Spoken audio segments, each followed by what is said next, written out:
লাঞ্ছনার শিকার হয়েছে। যদি কোনো একদিন তোমার বিবেকে আসে, যদি তুমি একটু অনুতপ্তের শিকার হও, তাহলে আমি এটাই মনে করবো যে কোথায় স্বর্গ কোথায় নরক, কে বলে তা বহুদূর।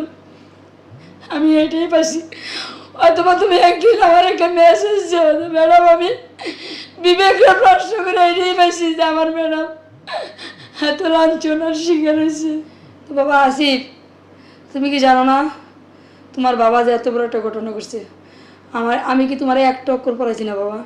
তুমি এইটি কয়েকদিন ক্লাস পেয়েছো, আমি ইংলিশ ঘন্টা করেছি। আমি তো বাবা তোমার একটা অক্ষর হলেও পড়াইছি।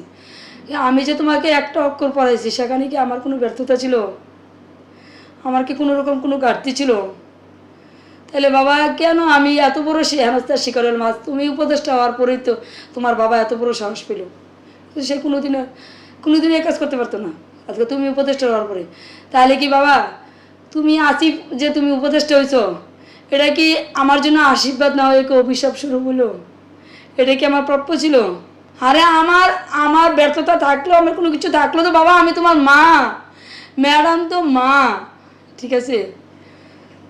তাহলে বাবা মা যদি কোনো অন্যায়ও করে, অতিরিক্ত হলে সন্তান আইনের দ্বারস্থ হয়, তুমি সেটাই করতে বাবা। আমি তোমার কাছে অন্তত এটাই আশা করতে পারতাম, কিন্তু কি করলা? তোমার বাবা বিল্লাল সাহেব আমাকে ভয়ানক হেনস্থার শিকার হলো আমার ছাত্র উপদেষ্টা হওয়ার পরে। এই আমি কোনোদিনও বলতে পারি। তারপরও বাবা তোমার প্রতি আমার আশীর্বাদ রইল, শুভকামনা রইল, দোয়া রইল, তুমি বেঁচে থাকো, সুস্থ থাকো।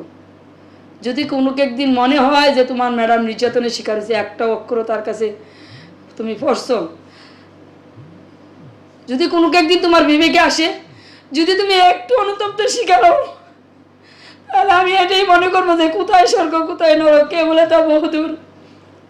আমি এটাই পাচ্ছি।